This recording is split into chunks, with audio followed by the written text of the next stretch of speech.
السلام علیکم ناظرین آج ہم اپنی اس ویڈیو میں بات کریں گے خواجہ غلام فرید رحمۃ اللہ علیہ کی۔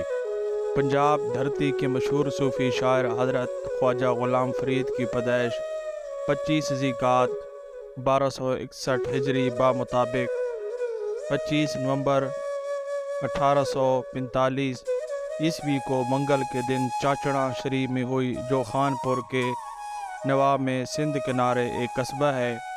آپ کے خاندان کا شجر نسب حضرت عمر فاروق سے جا ملتا ہے۔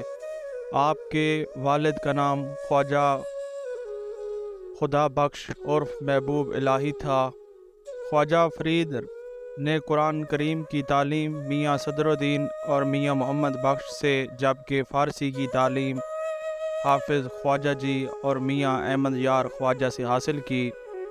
ناظرین، خواجہ غلام فرید کے بزرگوں کی ایک مرید مٹھن خان جتوئی تھے، جن کے نام پر مٹھن کوٹ کا قصبہ آباد ہوا۔ جب یہاں پنجاب کے سکھ حکمران مسلمانوں کو تنگ کرنے لگے تو آپ کے والد اپنے خاندان سمیت کوٹ مٹھن سے چاچڑا شریف منتقل ہو گئے، جو ریاست بہاولپور کا حصہ تھا۔ کچھ برس ریاست کے شاہی محل میں گزرنے کے بعد آپ روہی نکل گئے، جہاں تقریباً 18 برس کی چلہ کشی کی۔ آپ کی چلگاہ آج بھی چولستان میں موجود ہے۔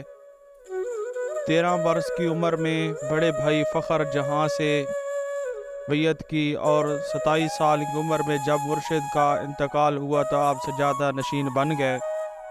آپ انتہائی سخی تھے، جو کچھ آپ کے پاس آتا شام تک سب غرباء اور مساکین میں بانٹ دیتے تھے۔ آپ کی جاگیر سے سالانہ آمدنی 35,000 روپے تھی۔ آپ نے اپنے مرید خالص نواب آف بہاولپور نواب صادق محمد خان عباسی رابع کو نصیحت کی کہ زیر راہ زبر نہ تھی بتاں پیش ہووی، یعنی نرمی اختیار کرو، سختی نہیں، ورنہ اللہ کی سختی جھیلو گے۔ آپ کا زیادہ کلام دیوان فرید کے نام سے سریکی میں ہے۔ اس کے علاوہ عربی، فارسی اور ہندی میں بھی شاعری کی ہے۔ آپ کے سریکی دیوان میں تقریباً 271 قافیاں ہیں۔ لطیف احساسات اور جذبات اور اس میں وجدانی کیفیت کو اس طرح ملا دینا کہ شعر و شکر ہو جائیں، خواجہ صاحب کی شاعری کا ہی کمال ہے۔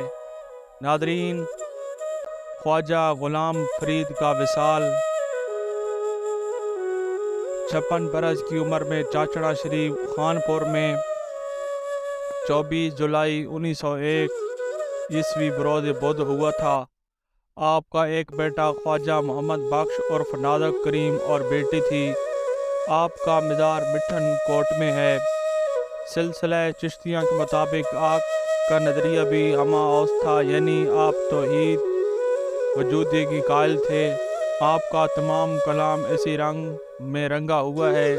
آپ کو ہر رنگ میں اللہ کے حسن کے جلوے نظر آتے تھے۔ ناظرین، کہا جاتا ہے کہ غلام فرید کو علم موسیقی کا خاصا تدارک تھا۔ ہر سال آپ کا عرس 5، 6، 7 ربیع الثانی کو منایا جاتا ہے۔